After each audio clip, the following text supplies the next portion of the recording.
So the first section that we're going to talk about in this book, we're going to talk about amino acid disorders. But I don't want you to lose sight. They still fall under the protein category. All right? Okay, so the very first sentence on page 204 states that amino acids are the building blocks of proteins. Just kind of get that concept. Now, this is not a, quote, general chemistry class. So as far as all of these diagrams that show you proteins and how they're made up, I will not test you over that, okay? So I'm not doing that to make it easy, but they're not gonna ask you that on a registered question, have you draw out some molecule, okay? So I'm gonna skip over that. I'm going to relate this to what we do in the laboratory. So if you will, go ahead and turn to page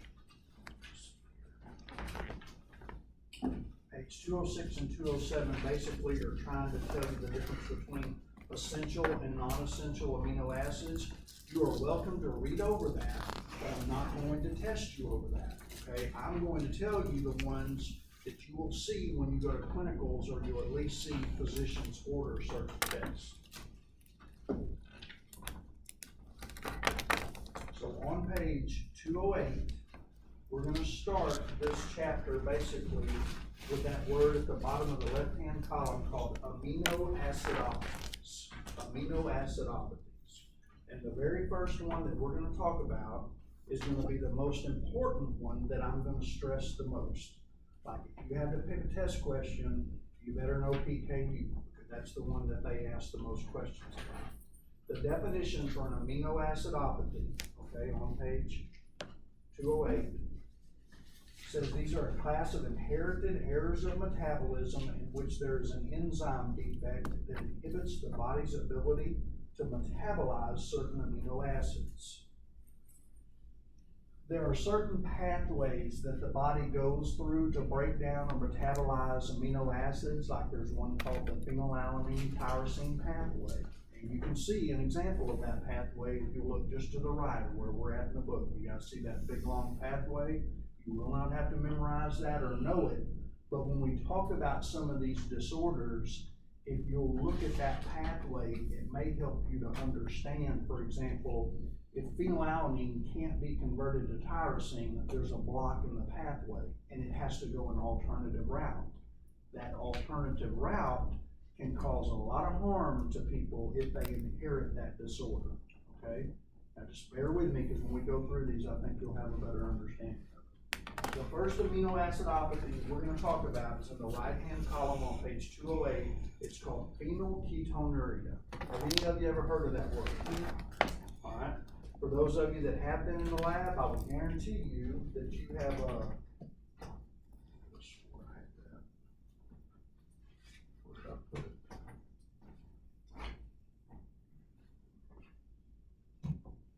Oh, here it is. They have something in the lab that you'll see. These are sent off to the state health department. These are called, we called them when I worked in the lab, PKU slips, okay? And if you'll notice on here, I opened it up to some little circles.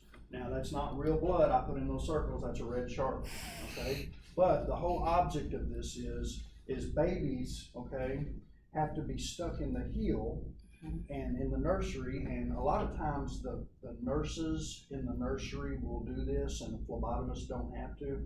I did have to do it once, and I did not like doing it. But they basically stick the baby in the heel, and they're going to touch these little circles to the drop of blood that's coming out of their heel. It's kind of a hard process, but what you want to do is fill in the circles with the baby's blood. Okay. All right? And what they do at the state health department, there's going to be a test we're fixing to talk about called the Guthrie test. It's an old test where they take scissors and they cut these little circles out. And believe it or not, they take an agar plate, just like you guys see in microbiology, and they smear an organism on it. Now, one of the organisms that's going to talk about in your book, you're not responsible for knowing this. I just want to make this interesting to you where you understand what's the deal with these circles, okay? So they inoculate an agar plate with an organism, I think it's called Bacillus subtilis, all right? And that organism normally is going to be inhibited, and it will not grow because there is an inhibitor in this agar that won't allow it to grow.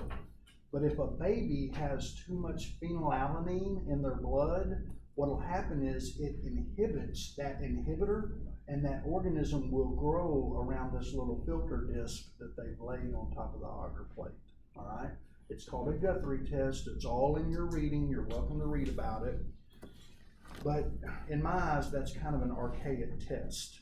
It's a screening test that they used to do back when I worked all the time, but through technology, and it'll tell you this in your reading, they're starting to do this test using mass spectrophotometry, okay? But I do want you to understand when you read over that Guthrie test, that you kind of have a little bit of understanding what's going on.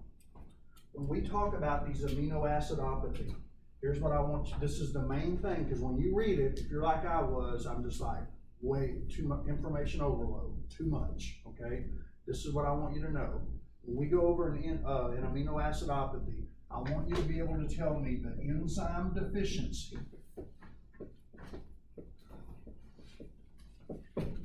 and unfortunately these enzyme deficiencies are long words, okay? But just bear with me on that. Tell me the enzyme deficiency and anything that is unique about this deficiency.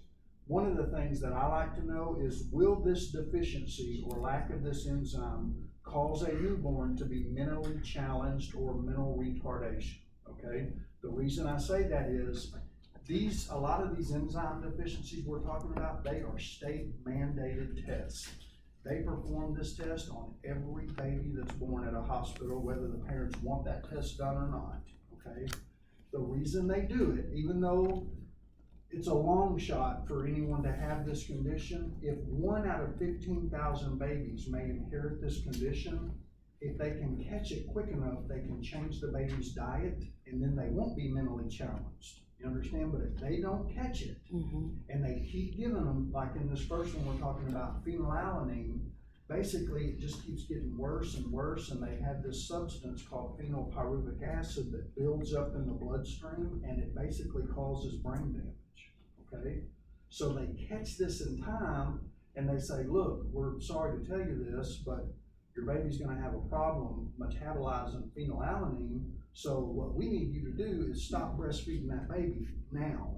See what I'm saying? They change the baby's diet and these babies can grow up to be healthy and be, thrive. So it's a good thing that they learned about this condition, okay?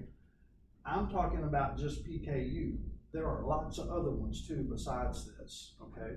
So every baby born in the nursery, they're gonna stick their heel, they're gonna fill up these little circles, okay? And they're gonna send it off to the state health department to get all of these mandatory screening tests done on newborns. One of the problems that they're starting to have though is they like to test the baby's heel at 3 days after birth. Used to when a female went in to have a baby, they were in the hospital 3 days. It's not like that anymore. They discharge them sometimes before 24 hours. So unless something's changed, Wendy, you may know, they want this test done, or they at least want the blood collected before the baby leaves the hospital. Yeah, usually after 24 hours of birth. But we don't have to do those in National Park. If you work at Bradley County, you'll have to do those. Fordyce, they don't have a labor and delivery there. Okay, so when we go through these, getting back to what I was talking about, to make this where you can understand, I would like to know of the conditions that I talk about, okay? Know what the enzyme deficiency is, know whether or not it causes mental retardation, and then if there is any type of thing where the urine is going to cause a certain odor, okay? Like one of them will have a mousy odor, one of them will have maple syrup urine odor, one of them even has a sweaty feet type odor, okay? And the only reason I bring those odors in is that's something that's kind of easy to remember that I could see them asking you on a registry. Like this inborn error of metabolism causes the urine to have a mousy odor. I can see them asking you that. You would need to know, for example, that's PKU, all right? PKU is the abbreviation for phenylketonuria. You need to know that one. I'll probably spend more time talking about phenylketonuria than any of the other ones because that's the most common one. Okay, so right-hand column under phenylketonuria says this is an inherited inherited autosomal recessive trait occurs in about 1 in 15,000 births in the United States. The metabolic defect in this classic form of PKU is the absence or the activity of the enzyme phenylalanine hydroxylase. So there's your enzyme deficiency for PKU. The baby is lacking the enzyme phenylalanine hydroxylase. What that does is because they don't have the enzyme, they can't convert phenylalanine to tyrosine. So there's a block in that pathway, all right? Everybody look at this pathway. I'm not gonna try to show it to you too many times, but I just want you to see. Look at this long, complicated pathway in the right-hand column of 208. Does everybody see the word phenylalanine right when it starts? Everybody see that? Mm-hmm. Do you see how the arrow that's kind of going diagonal goes to tyrosine, but there's a block in it? Mm-hmm. That block right beside there, look at the enzyme that's missing. Phenylalanine hydroxylase. See, that's a block in the pathway. That's not supposed to be there. So if you're missing that enzyme, go back up to the very top of that graph. Do you see how what happens is it converts to an alternative pathway? That alternative pathway leads to a buildup of phenylpyruvic acid. That's what the problem is. If you have a buildup of phenylpyruvic acid, it's going to cause the urine to have a musty or a mousy odor, and it's also going to cause harm to the baby.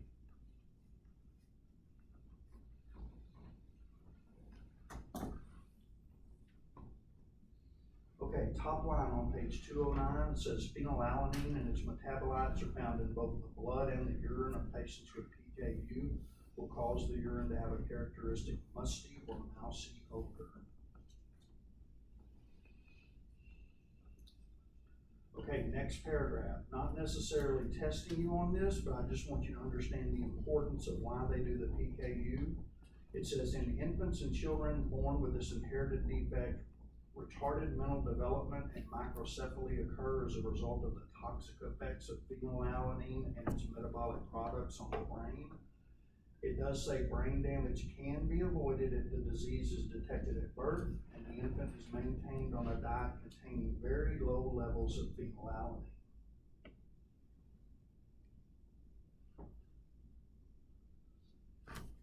Okay, go down to about a little over halfway in that column, in the left-hand column on page 209, and it says screening for PKU is now required in all states in the United States, and blood is collected at about 3 days of age. Again, unless something's changed that I'm not aware of, they want this blood collected before the baby leaves the hospital. Okay? I mean, the hospital can get in trouble if they don't perform this test, all right? They could actually probably be sued if the baby ended up, having trouble and they never did the test. All right, the very last paragraph in the left-hand column on page 209 talks about the Guthrie test that I mentioned to you a little bit earlier. Basically, you can read about that on your own, but basically they're going to take those little circles and they're going to cut them out, and then they're going to perform this Guthrie test. That's kind of an old-timey screening test for this disease. Yeah, there. I gotta back up. You said something about the hospital could possibly be sued. Is it, I'm trying to wrap my mind around it. Is it because the employees of the hospital know what to do, but they choose not to for whatever reason? And so because they have the information, they could help the patient and don't use it, that's why they could be sued. Does that sound right? No, You have to perform a no, test. the hospital just can't let someone slip through the cracks. In other words, they know up in the nursery that when a mother delivers a baby, that before they're discharged from the hospital, there's certain tests that they have to, I'm not even saying they have to have the results back, but they have to collect the filter paper that I showed you. Yeah, They cause we have don't to do do the PKU test in-house, it gets sent out, like you said, through the state of Arkansas Health Department. Yeah, and they're not gonna miss that. I mean, but I'm just saying, if somebody was to drop the ball, if that baby or if that mom and baby get discharged, I can guarantee you, whoever works in the nursery, they're gonna be calling that baby's pediatrician and they're gonna be saying, look, we made a boo-boo and we forgot to collect that blood for the PKU. So the very first appointment that the baby has with that pediatrician, they're gonna do it there. Okay, the whole point is they just can't let that baby go without collecting this blood. and send them to the state health department. Because if they do, that's where the lawsuit comes. That's, well, I mean, I'm not saying that they're not gonna get sued for collecting it. They would get sued if 10 years later, they found out that this baby was mentally challenged and they never did the test for PKU. So it would be way after the fact. Gotcha. More than likely. But you know, things you get, that's just stuff, nurses and stuff have a lot of stress on them, you know, I mean, there's just certain things they're responsible for all the time. We won't deal with that in the lab. More than likely, if it happens the way I worked at, these would be sent to us through the tube system. Sometimes we'd get 10 or 12 of these a time from the nursery, and we would just have to package them up and send them to the state health department. You won't do this in the lab where you're working at, unless you're working in the lab at the state health department. Then you will do lots of them, okay? All right, so we know the enzyme deficiency is phenylalanine hydroxylase. We know this condition does cause mental retardation, okay? And we know that the urine and the blood could possibly have a musty or a mousy odor to it. Okay, the next amino acidopathy that we're gonna talk about, this one is not talked about near as much as PKU, but I wanna go over, it's called tyrosinemia on page 210. There are 3 different types. There's type 1, type 2, and type 3 of this condition. Again, remember, this is an amino acidopathy that we're talking about. It is very rare for this to occur. There are 3 different types that fall under this category, which means there's 3 different enzyme deficiencies that can cause type 1, type 2, and type 3. What I would remember is in types 2 and 3, both of those can cause mental retardation of the baby, right? Now, when you're reading this section, each paragraph talks about type 1 versus type 2 versus type 3. So you might want to, when you're studying this, for example, under tyrosinemia, go down to the first full paragraph. Under type 1, you'll drop down 3 lines. It says the enzyme deficiency is called humoral acetoacetate hydrolase. That's the enzyme deficiency in type 1. If you go down to the next paragraph, it's going to tell you the deficiency is called tyrosine aminotransferase. And type 3, next paragraph, enzyme deficiency is called 4-hydroxyphenylpyruvate deoxygenase. Everybody with me on that? All I'm doing is just going down distinguishing type 1, type 2, and type 3.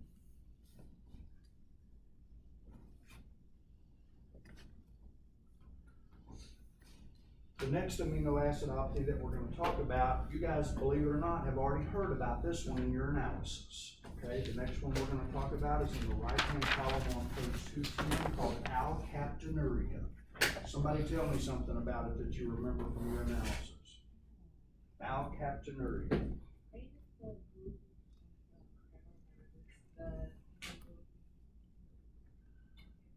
Okay, remember those 2 conditions? One of them causes the urine to turn black upon standing. Yeah. Alkaptonuria, all right? There's too much So in protein. this condition, if a baby truly did have alkaptonuria, if they took a urine sample from a baby, all right, there is an enzyme deficiency in this called homogentisate oxidase. That's the enzyme deficiency in alkaptonuria, all right? Because of that, there's a buildup of what's called homogentisic acid, and because of that, if a urine is left at room temperature, there's a reaction that takes place to where that urine could turn brown or black if left standing at room temperature. Alkaptonuria. So basically, I would look through that condition, point out what the enzyme deficiency is, and then anything that separates it from other conditions. Well, the big one is it'll cause your urine to turn black upon standing, so you want to know that.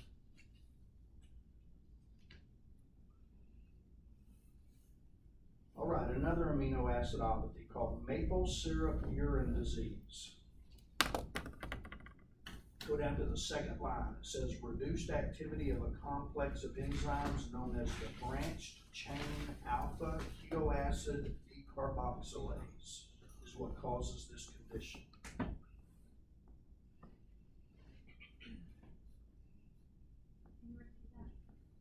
It says under maple syrup urine disease, go to the second line underneath that category. It says reduced activity of a complex of enzymes known as branched chain alpha ketoacid decarboxylase.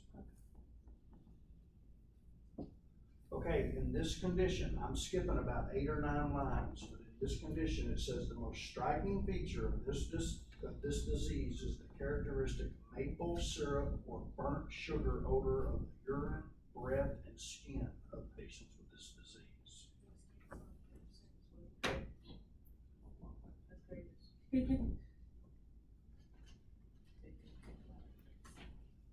Now, if you'll stay with me over on to page 211, all right?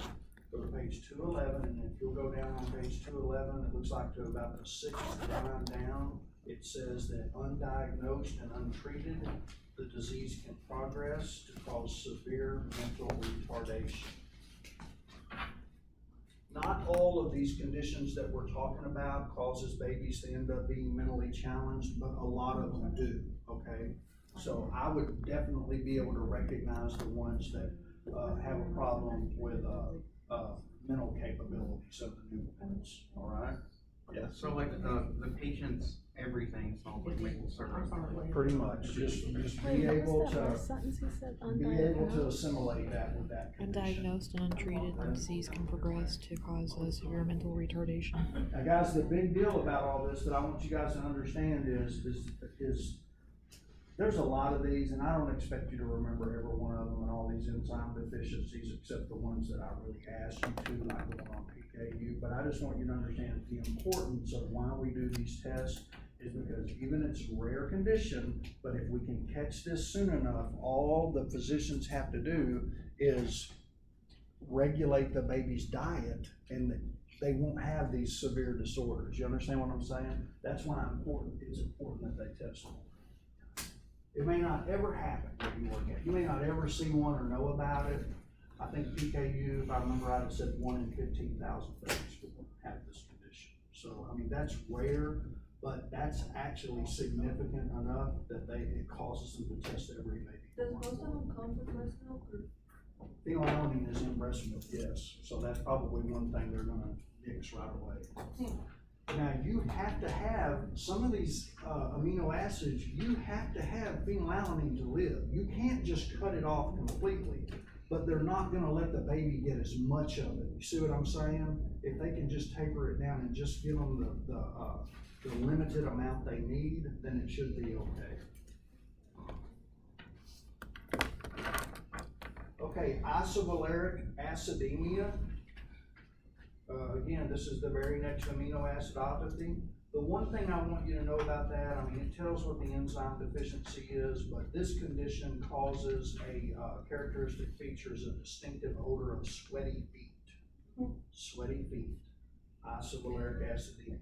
If you want to see where that's at in your book, you'll go down to the first full paragraph under isovaleric acidemia and drop down about 6 lines, and it talks about a sweaty feet odor.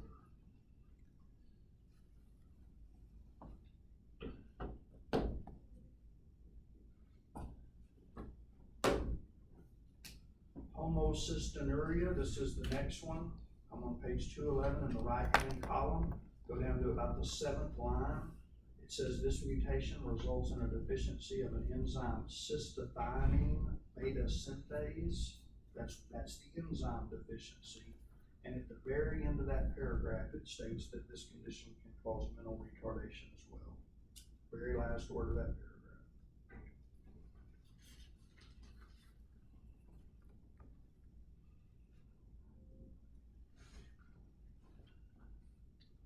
All right, we'll turn to page 212. On page 212 in the left-hand column, there's a condition known as cystinuria. This is not due per se to an enzyme deficiency. Cystinuria. Everybody with me in the left-hand column on page 212? you'll go down to about 6 lines down. Now, I'm gonna read you quite a bit of this, but all of this is important, okay? Cystinuria, I'm about 6 lines down. It says cystinuria is characterized by inadequate reabsorption of cysteine.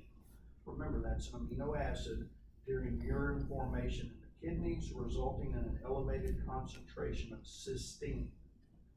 When saturated, cysteine can precipitate out of the urine and form stones in the kidneys, the ureters, the bladder. This often forms kidney stones. It can occur throughout a patient's lifetime and is responsible for the symptoms of the disease. The patient will exhibit hematuria. Remember, that's intact blood cells in the urine. Blank pain, frequently urinary tract infections. Treatment for this condition is generally aimed at preventing the formation of these kidney stones or cysteine stones. This usually is accomplished by increasing the patient's fluid intake to up to 4 liters of water a day. That's what they tell these patients. They can also give them medication that'll turn the urine alkaline, which will sometimes be an antagonist to these crystals. So basically, guys, this is what's happening. You remember the nephron we drew up on the board, and I told you right there at the proximal convoluted tubule, there's this process of active transport, okay? So these cysteine molecules are supposed to go from that part of the nephron back into the blood. That's not happening. The reabsorption process won't take place. So this cysteine, too much of it gets into that little tract, and that's when they were saying what happens is when it's getting in these tubules, it precipitates out into the kidney. It's not in the blood, okay? And because of that, people can form kidney stones to that. And there's only about, I don't know if you guys know people that have kidney stones, but one of the things they tell them is, it's not saying that you're never gonna have them again, but one thing they wanna do is dilute it so much to where maybe they won't be as symptomatic, or maybe the kidney stones won't develop as frequently. So they have them drink lots of water. So that all that water would stop the little crystals from gathering up and turning into bigger crystals. That's what they're hoping for. But if you know anybody that has kidney stones, that doesn't necessarily No. mean that that happens every time. They're just doing anything they can to make the symptoms a little milder, okay? Now, that's not the only thing that causes kidney stones. This is one condition that causes kidney stones. Like if they look, I'm assuming you have kidney stones sometimes? Okay. Well, I'm getting off track and I really shouldn't because we're rushed for time on this, but they can take a kidney stone out of someone, and what they do is they will send it off to a reference laboratory. They can actually take an x-ray of the kidney stone itself and find out what the makeup of the kidney stone is. For example, is it made up of cysteine crystals like in this condition? Or is it made up of calcium oxalate crystals? Yeah, yours is obviously made of calcium oxalate. So see, they used to they would send over from surgery a little tube with a kidney stone in it. We would have to package it up and we would send it to Scottsdale, Arizona, which is where our reference lab was we used. And then they would send us back an x-ray of that stone. And I used to get them out because I was curious and I would just look at them. I didn't know what I was looking at, you know what I mean? But I would look at it. But then they had exactly what that stone is made up of. Well, if they know what it's made up of, they can find out medication that may be an antagonist to that may help you. It may help you and it may not, or you may be a frequent person that gets them the rest of your life. Okay. My roommate used to get them, and one time he was, All right, so crying in the floor. cystinuria, out of all those ones we talked about, All he ever drinks is beer cystinuria is and water. really not an enzyme. You're not missing an enzyme to cause that amino acidopathy. It's based on more of a transport mechanism where your body in the nephron is not reabsorbing those cysteine crystals back into the blood, and because of that, too much of them get into the urine and they precipitate out into the kidney.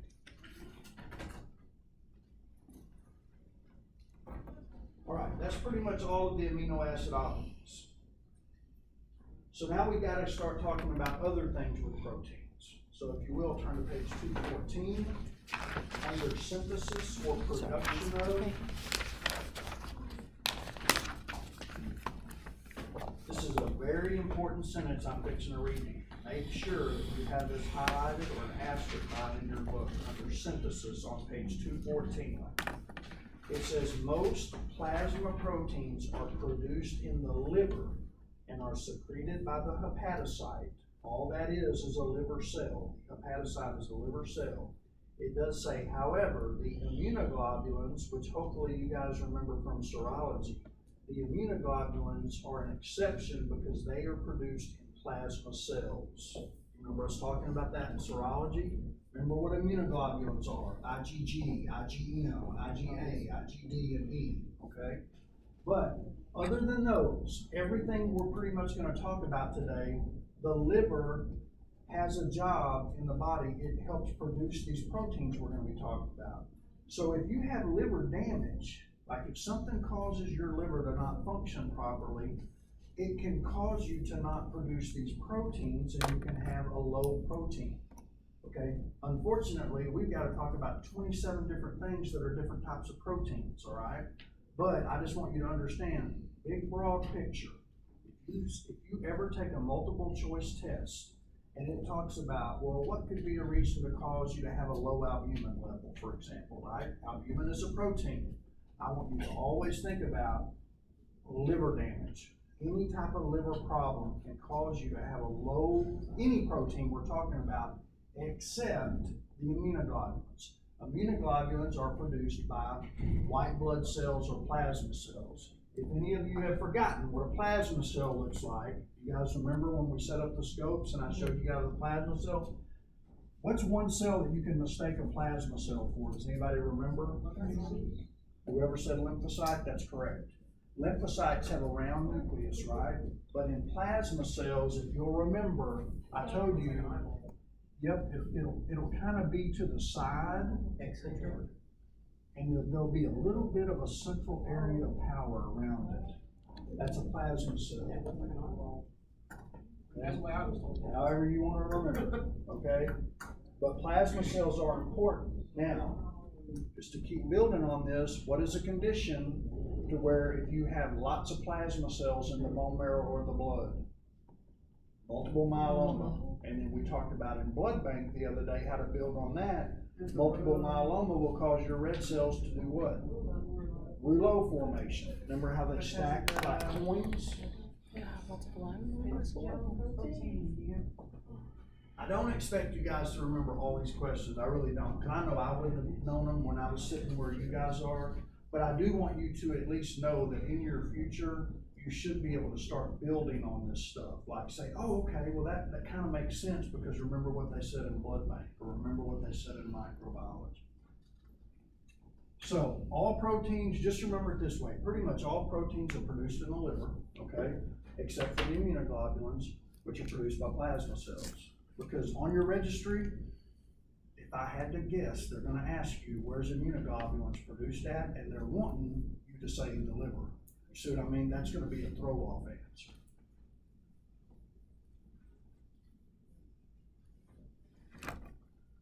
Did you pass the registry first when you took it? Yes. I was wondering. I passed the MT registry. Oh, dang, okay. No, I'm just saying, if you go to MT school, you'll have to take another registry, okay?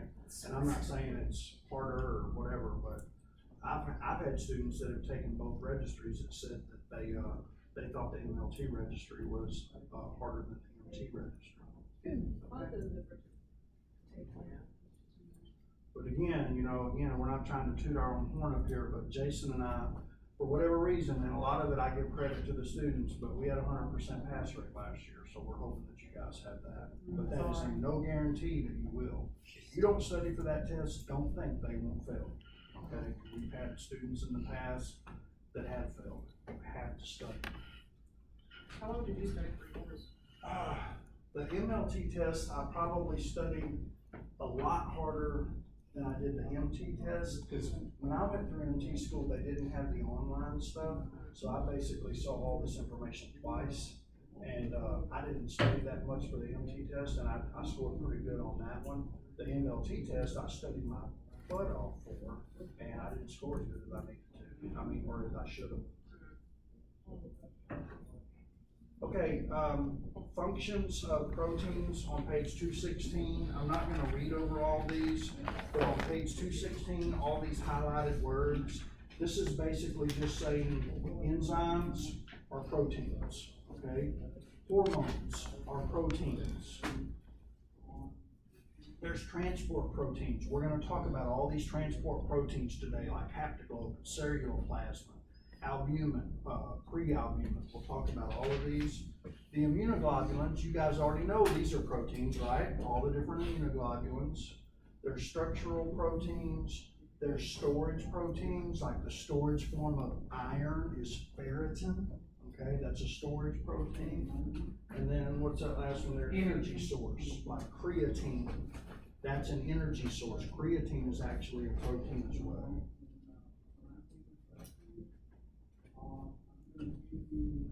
All right, let's move over to page 217. We're going to start talking about the plasma proteins. Plasma proteins. Now, guys, I'm fixing to throw a bunch of information at you guys. I'll give you a break here in a minute for a little bit, but I'm fixing to talk about all different types of proteins. I'm going to talk about albumin. I'm going to talk about, again, haptoglobin. I'm going to talk about all these different ones. The best advice I can tell you is to study things that differentiate the proteins from one another, okay? For example, if I tell you albumin is the majority of all proteins in the body, you need to remember that. It's the most concentrated. There's more albumin than any other proteins that we're going to talk about, okay? So I will try to emphasize the one big point I want you to know about all of these different proteins we're fixing to go through. Also, remember what I told you guys about the mountain slopes. Albumin, alpha 1, alpha 2, beta, and gamma, okay? This is going to be the mountain slopes. The only way you'll see these slopes is if you were to do serum protein electrophoresis and you were to send it through what's called a densitometer, okay? But I always draw this on the board every year because I'm going to draw these out and all of the proteins we're going to talk about fall under each category, okay? The first one is real easy, okay? Because there's only one protein that falls underneath this mountain slope, albumin. All right, that one's easy to learn, right? Do you agree that out of all these mountain slopes, this one's the biggest, right? So albumin takes up more than any other protein as far as it's the most abundant protein in the body. This one is going to be your alpha 1, alpha 2, beta, and I think they have some crazy code name for this, gamma.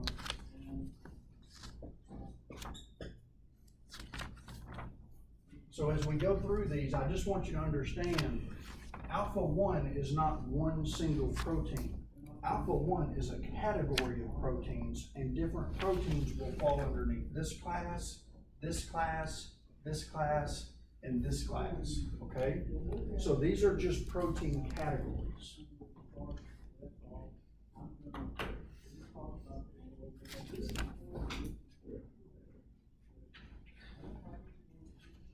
Okay, page 217 under prealbumin.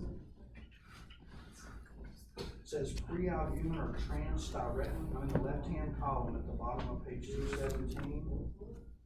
It says this migrates just before albumin in classic serum protein electrophoresis. That means, even though I didn't draw it, there is one more little band right there called prealbumin. Everybody got it?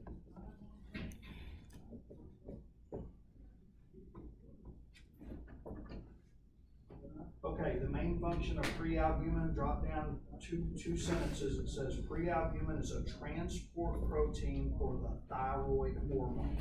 It's what carries the thyroid hormones. That's what I want you to know about it.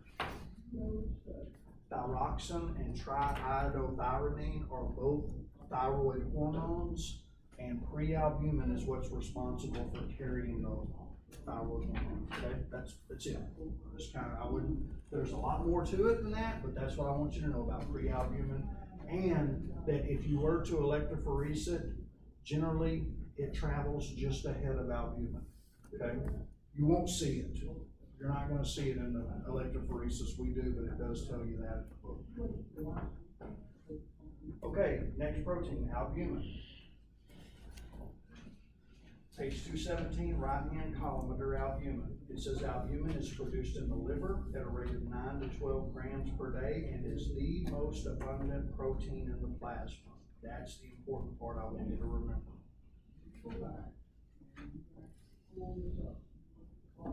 Okay, head down toward the end of that paragraph that we're in.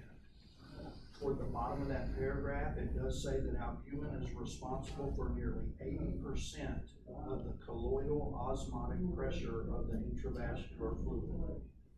This maintains the appropriate fluid balance in the tissue. Okay, all I want you to think about this is oncotic pressure. If you were to lose all the albumin in your body is gonna become, you're gonna get edema. Okay, you know how the body swells up? You ever seen somebody in the ankles and, they swell up Oh, and you yeah. can push in on it? Yeah, that A was person that loses a lot of their protein or their albumin, they have to worry about edema setting in, okay? For example, when you could correlate that, if you did a dipstick on somebody and it showed 4+ protein, okay, like they had lots of protein, it means their body's losing protein. You're not supposed to see protein in the urine, okay?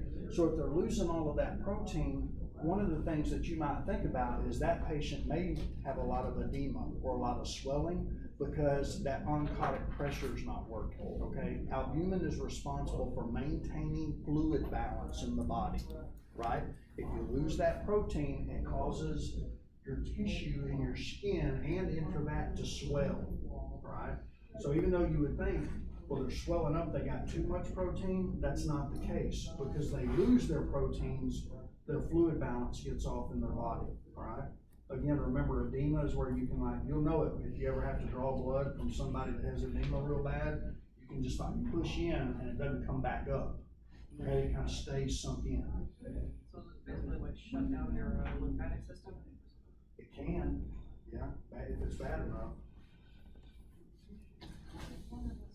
Okay, the second paragraph under albumin does state, it says a primary function of albumin is its capacity to bind and transport various substances in the blood. But if you only have to remember one thing about albumin, I want you to know it's the most concentrated protein in the blood and it is responsible for fluid balance in the body. That's the two major things I want you to get out of that.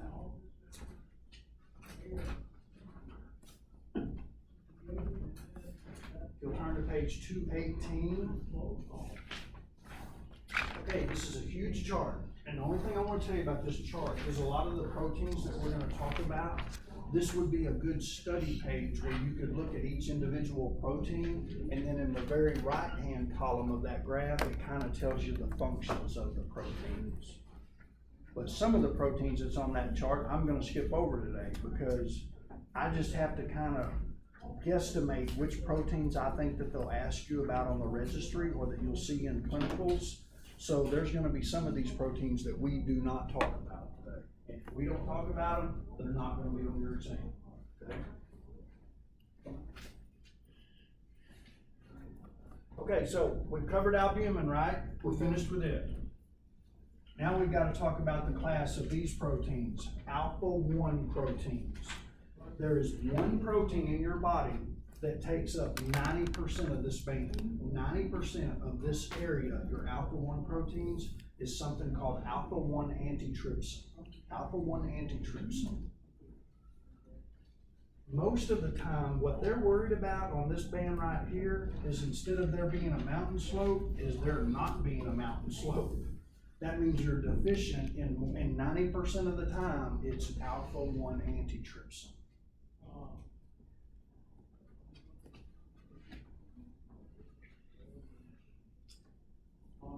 Okay, under this condition, I'm under alpha-1 antitrypsin on page 219, left-hand column. Go down to the second sentence. It says its main function is the inhibition of the protease neutrophil elastase.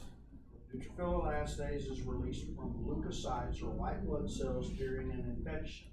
The problem with it is it can also destroy the alveoli in the lungs, leading patients to emphysema if not inhibited by alpha-1 antitrypsin.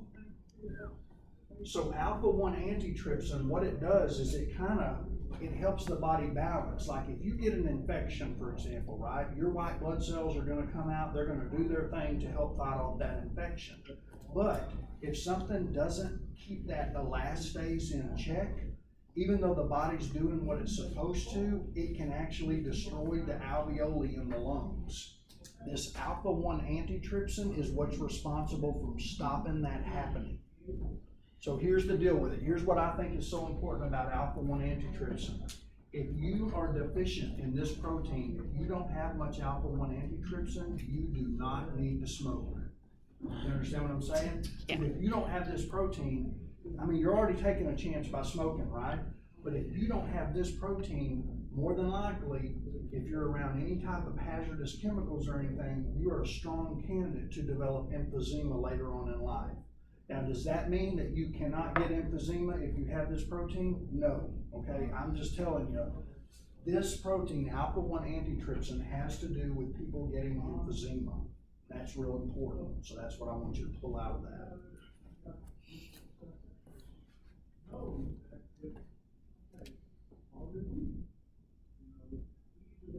Now, there is another protein that falls in the alpha-1 class. It's called alpha-1 fetoprotein.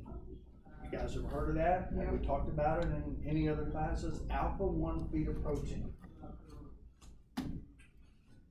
I'm in the right-hand column on page 219.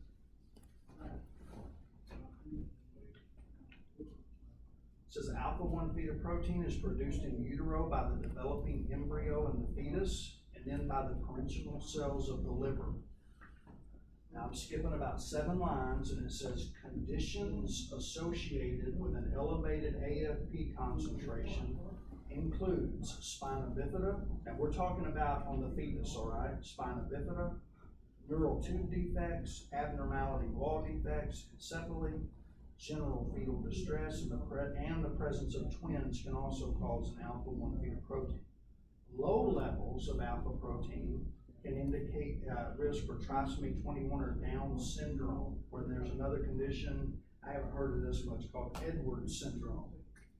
This is the reason a lot of times when a female is pregnant, when they're going to their gynecologist about halfway through, they're going to do an alpha fetoprotein check, all right? If they have increased levels, this is how they can start suspecting. And I'm, like I said, I've never worked at an OBGYN clinic, but this is how come they can start suspecting things might be going wrong with the baby, okay? Or that the baby may be born with a condition, all right? If they suspect that, even though it may not say this in the book, their next procedure is gonna be to do an amniocentesis. That's where they take fluid from around the amniotic sac, or in the amniotic sac. They're also gonna test for alpha fetoprotein levels. This is when they can really determine, like, is there trouble? Could this baby be born with Down syndrome or whatever? Again, high and low levels is what they're looking for, but they can't jump the gun on it because it could be a completely normal delivery. It's just that they're having twins. Okay. Yeah. And so this, they'll aspirate this stuff out of the amniotic sac and then they'll send it to the lab. Actually, no. Usually if it's amniotic fluid, they're gonna send it to a reference lab. Very few times have I actually got amniotic fluid down in the lab. Usually OBGYN clinics are gonna send that off, or they're gonna have their own lab that specializes in it, which all of you guys can go get jobs at with an MLT degree, okay? And if you work at one of those clinics, you can come back here and be a guest speaker, okay? And tell me about amniotic fluid. There's an entire chapter in your analysis that we are gonna go over that deals with nothing but amniotic fluid. We're gonna learn all about it, all right? The only other thing I'll tell you about alpha-1 fetoprotein, they don't know why this occurs, but usually after you're born and once you reach a certain age, alpha-1 fetoprotein is non-existent in the body, okay? They're not even 100% sure about what produces this protein. I mean, they think some of it comes from the liver, but certain people that get certain types of cancers, especially I think it's colon cancer, alpha fetoprotein will come back, all right? For example, let's just say that I go in and I have a colonoscopy done and they see a big polyp or something, they can run an alpha fetoprotein, and if that is elevated, that can be an indication that I've got some sort of carcinoma going on. And I can't explain to you why, but you can read about it in your book and you're gonna read the same thing. They're not sure why, but it can come back into adulthood, and it a lot of times indicates a cancer.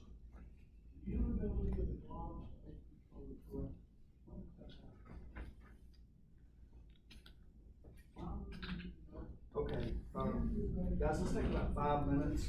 I still don't think we're gonna finish, but, let's take about 5 minutes. If you need to go to the restroom or something. Haptoglobin is the carrier of free hemoglobin, alright? So your haptoglobin levels are always gonna remain normal, but if you ever have a decrease in haptoglobin, I want you to think about this, picture this.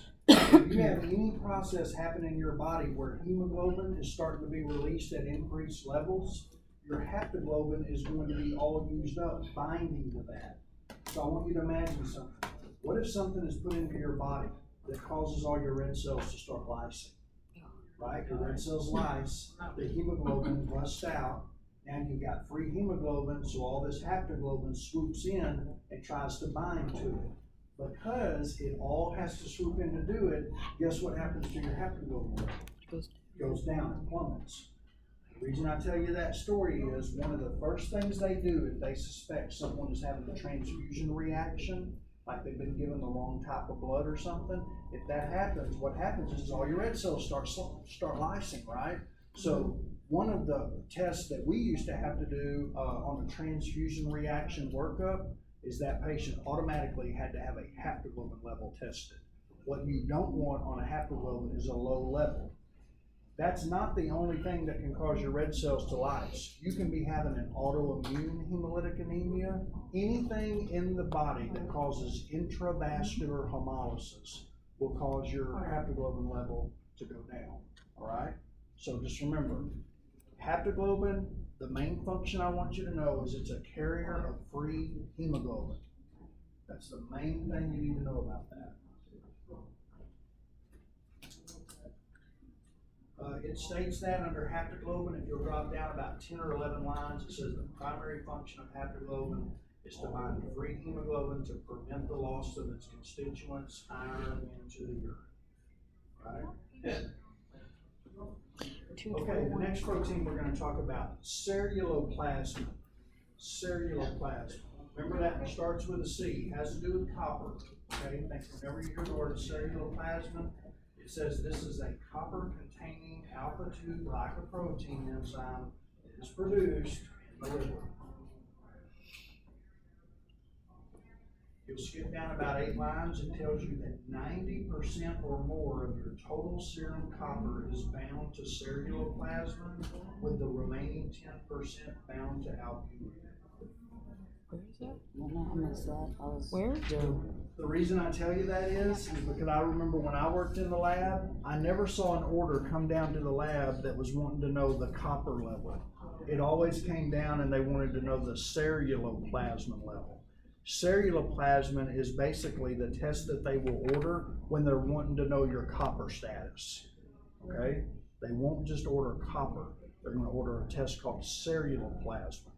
And that basically indirectly is telling them what your copper level is in your body.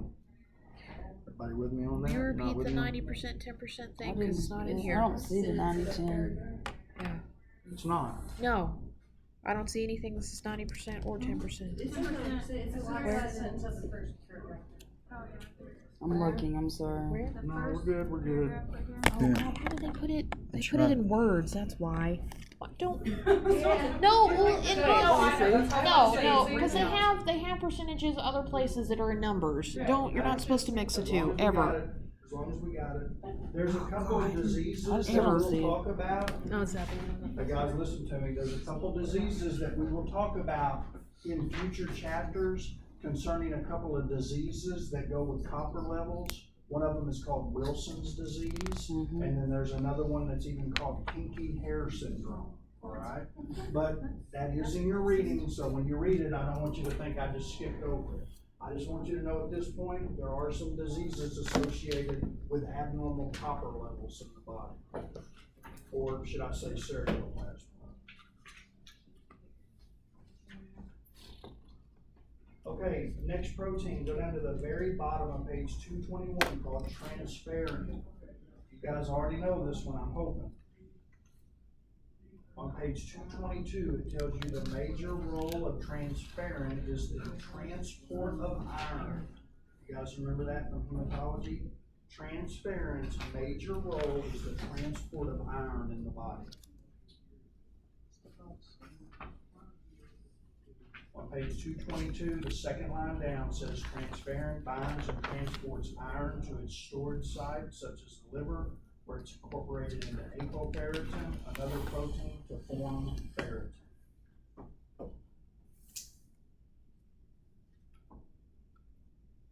Okay, we're gonna skip hemopexin. I'm not worried about that one, but I do want you to at least know the basics about lipoproteins. I'm in the right-hand column on page 222. Lipoproteins, these are complexes of proteins and lipids whose function is to transport cholesterol, triglycerides, and phospholipids in the bloodstream. If I ever give you an example of a lipoprotein, I'm talking about things like HDL, LDL, okay? That's what a lipoprotein is. You guys see those commercials that talks about the good cholesterol versus the bad cholesterol? HDL and LDL, their job is to transport cholesterol and triglycerides, okay? That's what they mean by lipoproteins. Cholesterol technically is not a lipoprotein.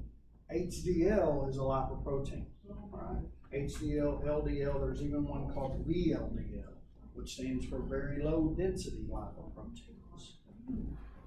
Question? Yep.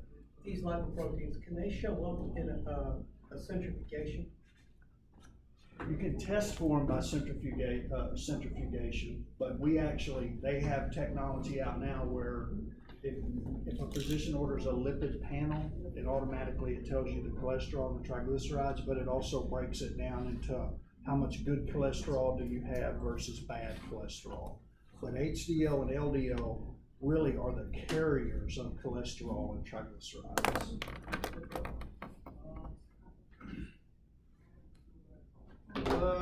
Let's talk about fibrinogen on page 223. You guys have already heard of fibrinogen, I remember this summer, okay? But I do want you to know that the function of fibrinogen is to form a clot. You guys remember in coag when I used to always just pound it into you? I'd said, you got fibrinogen here, and thrombin comes and acts on fibrinogen to convert it to fibrin. Remember that? Thrombin converts fibrinogen to fibrin. But fibrinogen is a protein in your body, and it's also considered an acute phase reactant. I can tell you that, which means it comes out during inflammation.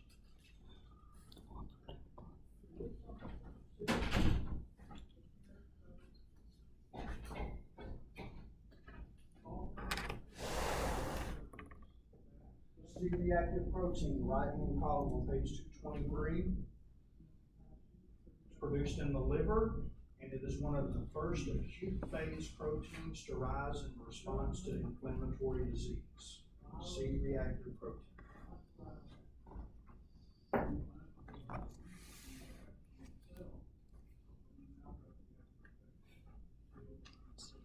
Okay, so we've covered all the way to here, guys. We've covered examples of proteins from here back. That chart that I told you that was in your book, that I told you was a pretty good study guide, and, on page 218, it actually separates them out for you. That's another place you can look that separates albumin from the alpha-1 class, the alpha-2 class. You see how there's different proteins that fall under each category? Y'all see that? Okay. So we are to here right now. We're talking about the gamma globulins. You guys took serology, so this is going to be hopefully cake to you guys, because I'm going to talk about the main functions of those antibodies. Remember IgG, the secondary responders, IgM, remember IgE, all of those. We're going to talk about those. Remember, the immunoglobulins are the only proteins that are not produced exclusively by the liver. Okay, these are produced from white cells / plasma cells in the body. It tells you that there in the first sentence.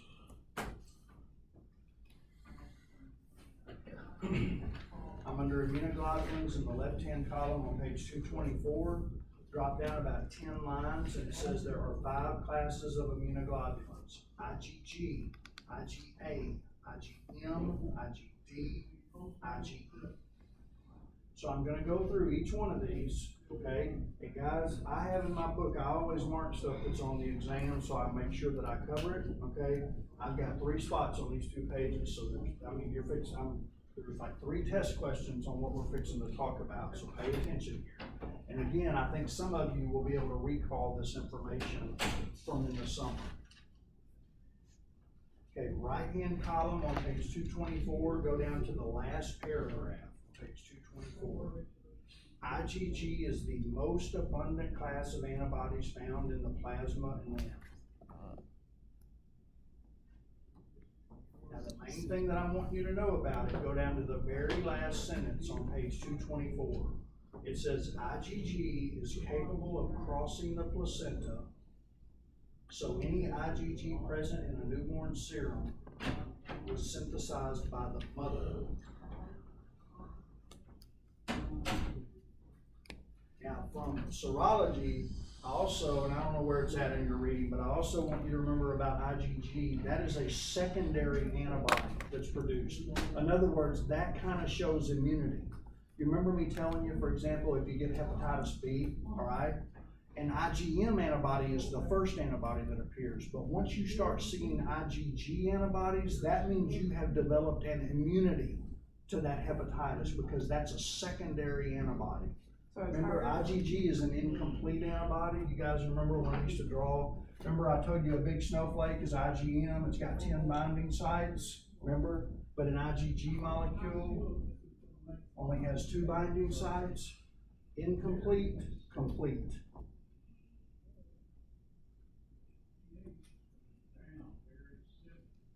But I will just about guarantee you, on the registry, any of those questions, they always ask about IgG. They say which antibody is capable of crossing the placenta. That's the one they're worried about because that can cause hemolytic disease. Right? Okay, let's go to the next one, IgA. I'm at the very top of page 225. It says this is the main antibody found in mucus secretions, tears, saliva, colostrum, and vaginal fluid.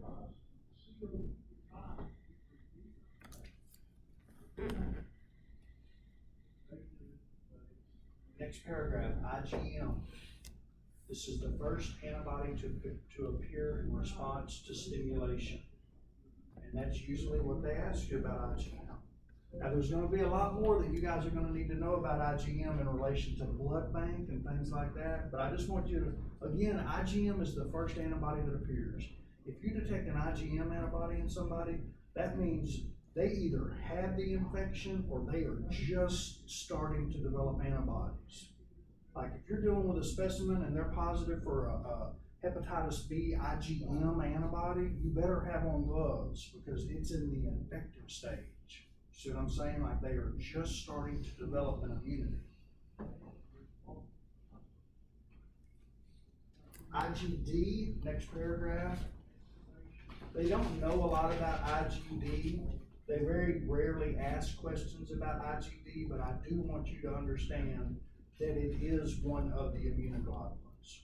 Okay, there are 5 antibodies. IgD is the one that the least is known about it. Next paragraph, IgE. This is produced by the B cells or the plasma cells and is associated with allergic reactions.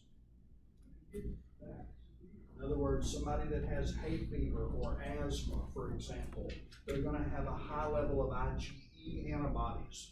Think of IgE allergies, allergic reactions.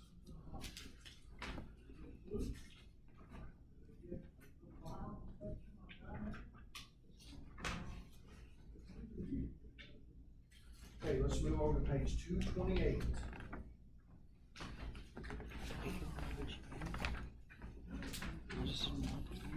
Now we're going to talk about protein abnormalities. We're going to talk about conditions. Well, okay, we talked about all these proteins.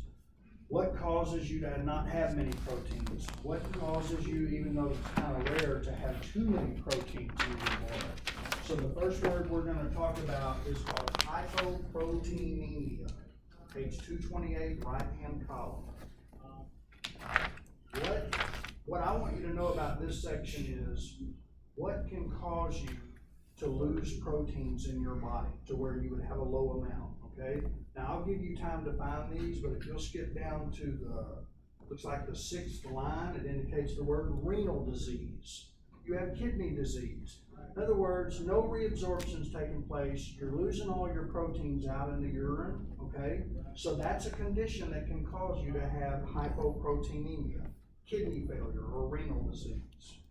If you'll skip down about 5 lines, and I've just got single words highlighted, because I'm not even interested in knowing everything about that. I just want you to be able to give me an example of what could cause your body to lose proteins, okay? See that word open wounds? Everybody see that? It's about 6 lines down from the last one. And then the very next line mentions extensive burns. Everybody with me? Am I going too fast? Okay, go down about 4 or 5 more lines. Of course, I told you one thing that will cause you to lose proteins big time is liver disease, because you're not making them, so you'll have a low amount. It mentions liver disease. And then there at the very last 3 lines, it mentions catabolism or destruction of proteins. Something is going in your body, or something is happening causing your proteins to break down abnormally. I'll give you a perfect example of that, chemotherapy. Okay, taking chemo or something like that, that can destroy your good proteins as well as those ones that are rapidly dividing, or cells that are rapidly dividing.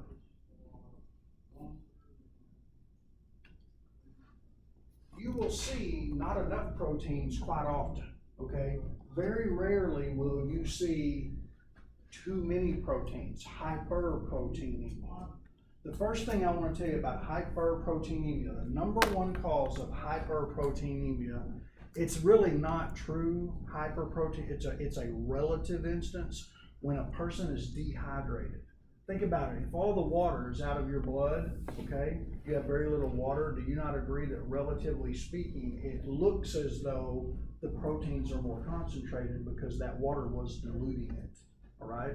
So in your reading, it's going to tell you that one of the major reasons of hyperproteinemia has to do with dehydration. But there are a couple other conditions that will show a hyperproteinemia, and it usually has to do with developing an abnormal gamma globulin, okay? This is called an M spike. Sometimes there are certain conditions, I think your book mentions Waldenstrom's, macroglobulinemia, and they probably mention multiple myeloma. Believe it or not, every once in a while on an electrophoresis pattern, when you run it through the densitometer, I call it an M spike, because don't you agree it looks like an M? It's where one of your immunoglobulins spiked, okay? Because like plasma cells, let's say you're just rapidly making plasma cells, remember in multiple myeloma, you see too many plasma cells, and they are basically causing one of your immunoglobulins to spike, all right? That can indicate you've got an abnormally high amount of proteins. And it should mention that in your reading. I guess. Multiple myeloma and Waldenstrom's macroglobulin.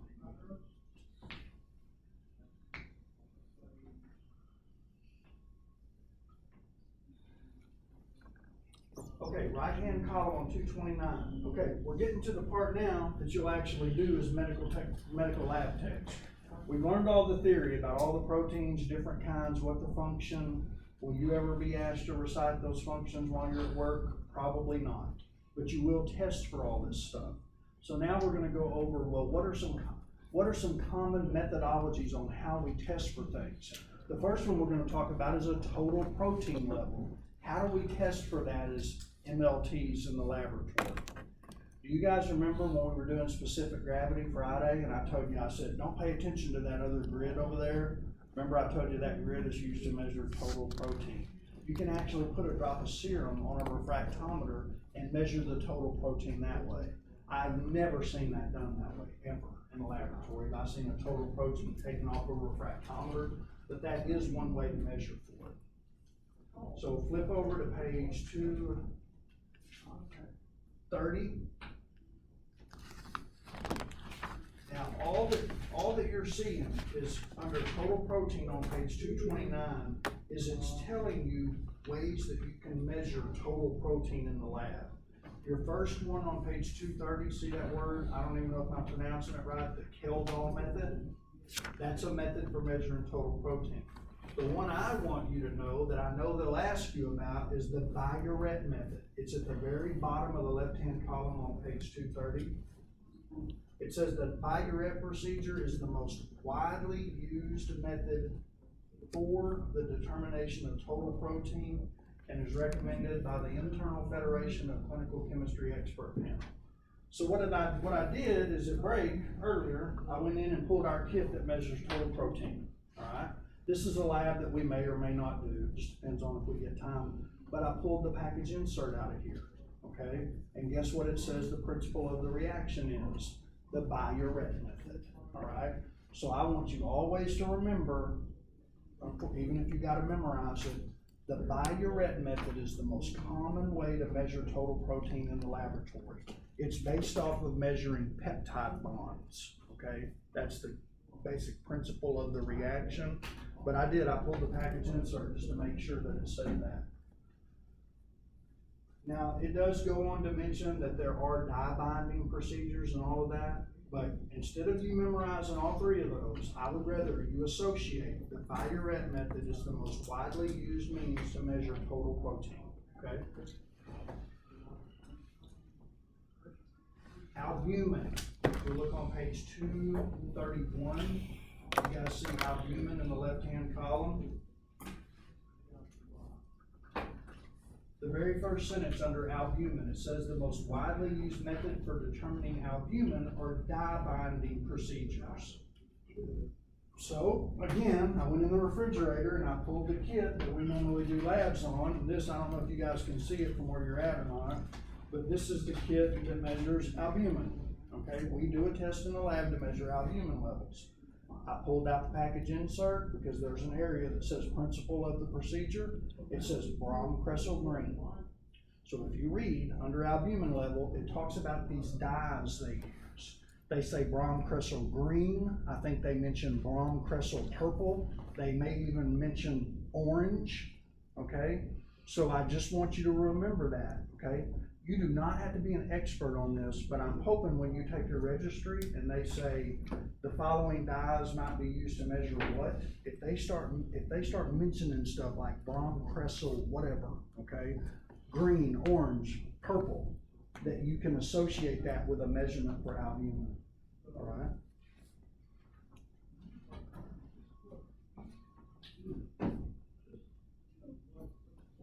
Yeah, it mentions those under albumin. Go down about 10 lines and it says a variety of dyes have been used, including methyl orange, Brom-Kressel green, and Brom-Kressel purple.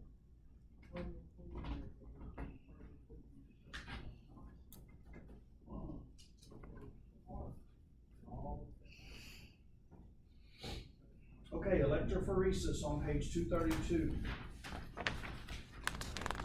You'll turn to page 232. I think I've showed you this page once before, but do you see kind of what we've been talking about today? You've got an electrophoresis pattern at the top of page 232. That's this card right here that we're going to do lab on Wednesday. Does this look kind of similar to that picture you're looking at? Mm-hmm. See those proteins? All right. That's the picture that you're looking at the top of that page on 232. Now, if we take this little ticket and I put it through this instrument that we do not have because it's real expensive, but I can take this ticket and put it through something that's called a densitometer. And this densitometer is going to take each one of these bands and it's going to look at it through a spectrophotometer, all right? Then it's going to basically make these little bands appear as mountain slopes, okay? Look on the next page, look over to the right. You guys see all the mountain slopes, all right? All that is these. It's these put through a machine. For example, see the real dark line? That's albumin. Look on the next page. Do you see albumin, how it goes way up in the hair? Okay, so what they can do is if a physician orders an electrophoresis, this is not what they want to see. okay? They look at this and they're like, well, what am I supposed to tell by that? But if you put this through a densitometer, it basically makes these go into slopes, all right? Where you can really see the percentage of each protein. And there's certain disease patterns that show up every time. I think the instance that I told you guys already was about cirrhosis of the liver. Remember I told you guys that story? Look in your very last graph there, you'll see what's called beta gamma bridging. That'll show up almost every time in someone that has cirrhosis of the liver. Do you guys see that? This one right here. That one, okay? But there's all kinds of conditions. Look at which one of those graphs look like what I showed you on the board, an M spike. Okay, and I guarantee you, it says above that some sort of a monoclonal increase, right? That would be that could be somebody that has multiple myeloma. That's the way their electrophoresis pattern In the changes. gamma area. That's why you call it the M spike. Yeah. Does everybody see the one like I told you guys earlier? You're missing your alpha 1 zone. That would be an antitrypsin Yeah. deficiency. Is that one listed on there? See? See? All right. Anyway, we're gonna do this lab Wednesday, and you guys, we won't be able to see the mountain slopes because we don't have a densitometer, but we can make the actual template of serum protein electrophoresis. It's gonna be real important you be here Wednesday, okay? It takes a lot of work to get this lab set up and ready. It's gonna be one of those labs where you guys have to kind of go in there with an open mind, because I'm just gonna start picking people at random, okay? Like I might say, Haley, you are gonna be responsible for making up the stains, and I'm gonna give you directions on how to make them up. And then I may tell Lisa, I'm like, Lisa, you're gonna make up the 2 control bottles, normal and an animal, all right? Wendy, you gotta do this, and all of you are gonna be doing different things, but then we're gonna come together as a group, and I'm gonna kind of take charge and show you what we do, but I'm gonna be doing it by telling people what to do, and then hopefully the end process, well, you guys will make one of these. So we'll be happy, the lab will go as planned, everything will get done safe, but pay attention to what you're doing, because you are all gonna be graded on a lab practical a week from that day, and you guys are gonna do it without me as a group. So take notes. You can use whatever you want. I'm gonna give you directions. You know how I am, that tell you step by step how to do this, everything, okay? So you can all make your own notes, make your little side jots. You can bring it to the lab practical, all right? Whatever you want to do, but I just need you guys as a group to work together in order to do this. I've never had one of these that went haywire. I mean, usually the grades are very good, okay? But you have to take the grade of the group as a whole, okay? Usually everybody makes 100 on it. If you don't make 100 on it, then something went crazy, all right? Darren, did you have a question? You're good. Thank you. Okay. It's not meant to hurt you guys. I want labs to be a learning experience. I want it to be fun. I don't want it to be something that you avoid, that you want to stay away from. But if you don't do it or you don't show up, there's only so much I can do, right? Yes, sir. Okay. Read over electrophoresis. I feel like I told you the most part about that.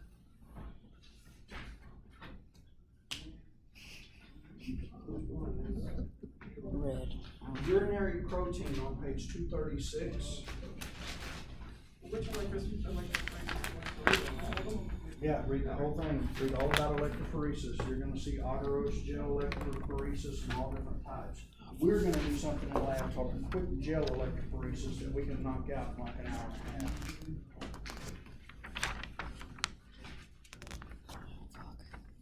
Okay, urinary protein. For the most part, we're gonna cover this in urinalysis. I'm on page 236. You don't wanna see protein in the urine, but there's a lot of ways we can detect protein in the urine. Now, I just know this, so I'm not going in order of the book. You can detect it on the urine dipstick.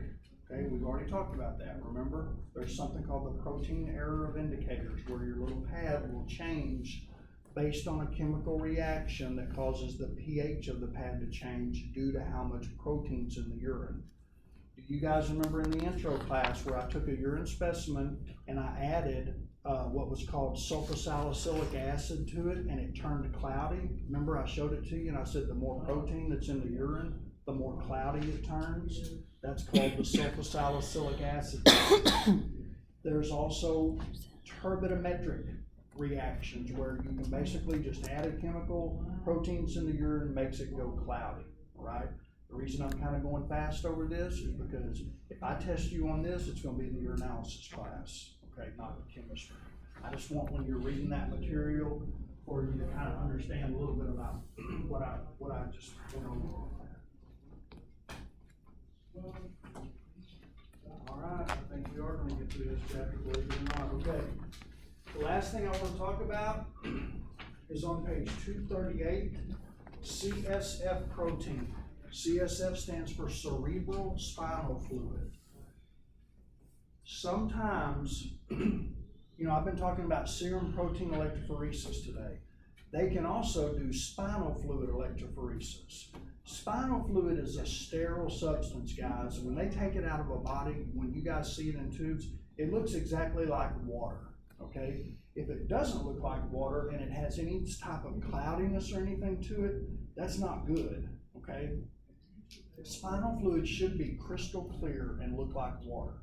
But there is a disease that they can detect based on spinal fluid. There's something that's called oligoclonal banding. And what I'm talking about is you take a spinal fluid specimen, before you ever do an electrophoresis on spinal fluid, they want you to spin it down in a centrifuge. Because there's so little amount of substances in spinal fluid, they have to concentrate it, okay? So they spin it down in a centrifuge, and they take what little, if anything, is in the sediment. That's what they pipette out to start the electrophoresis, okay? Because it'll be more concentrated. So basically, any proteins that are in your spinal fluid are going to separate out. There is a condition called multiple sclerosis, all right, that they can detect in spinal fluid by doing an electrophoresis, and you will see some what's called oligoclonal banding that will be in this region, in the gamma region, okay? There should be a picture on your book if you look at the very top of page 239. See the first electrophoresis, the top one says normal CSF protein electrophoresis. Everybody with me on that picture? Okay, look at the one underneath it. Do you see those faint 3 lines that's in the gamma region toward the tail of that? Did you see it? It says oligoclonal bands. It's very faint, but there's 3 of them. It's kind of hazy. Everybody seeing those? Darren, you seeing them? Okay. That can be an indication of a patient that has multiple sclerosis. Now, I don't know if it tells you this in your book. There's other tests they can do to show multiple sclerosis too. They can do an image of your brain. I don't know if you guys know this, but multiple sclerosis, a lot of times your brain, what it is there's lesions on your brain, okay? But this is another test they can do to confirm it. When you read over this section, it's going to tell you that those oligoclonal bands have to be seen in the spinal fluid only. What they'll do is they'll do a serum protein electrophoresis and they'll do a spinal fluid electrophoresis. If they only see those oligoclonal bands in the spinal fluid and not in the serum, I think if I remember right, I read it's like an 80 to 90% chance that person has multiple sclerosis.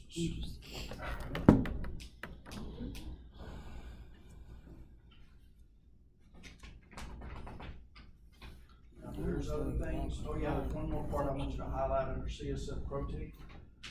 Okay, on page 238, under CSF protein, go to the second sentence. From the very top of that page, it says total protein and glucose measurements are routinely performed on CSF in addition to a differential cell count, culture, and sensitivity studies. So I will end this lecture today on telling you if you ever get a spinal fluid in the lab, if you're working at National Park Medical Center, you're in chemistry, this is chemistry class, if they send you a spinal fluid, 80% of the time, the only 2 tests that are gonna be ordered on that spinal fluid are total protein and glucose, or glucose and total protein, all right? But there are some times that if a patient is thinking multiple sclerosis, they will also order CSF electrophoresis. More than likely, you will not do that at the hospital you're at. You will have to send that out to a reference lab. They will do the electrophoresis of the spinal fluid, but you will do the total protein and the glucose in-house. You'll do that where you work at, more than likely. All right? I'll say this multiple times through this semester, if you ever get a spinal fluid, no matter what department you're working in, be careful with it, because it's a painful process to obtain it.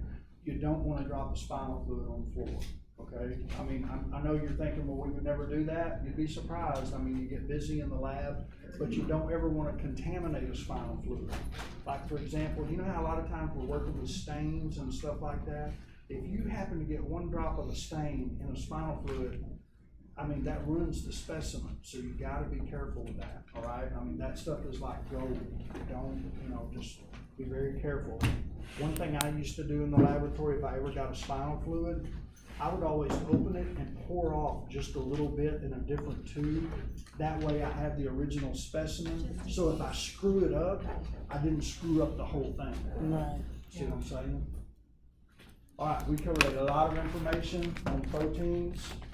Probably what'll happen Wednesday is we will come in Wednesday, probably gonna discuss what we're gonna be doing in lab, and we have a lot of stuff set up in there you guys aren't familiar with.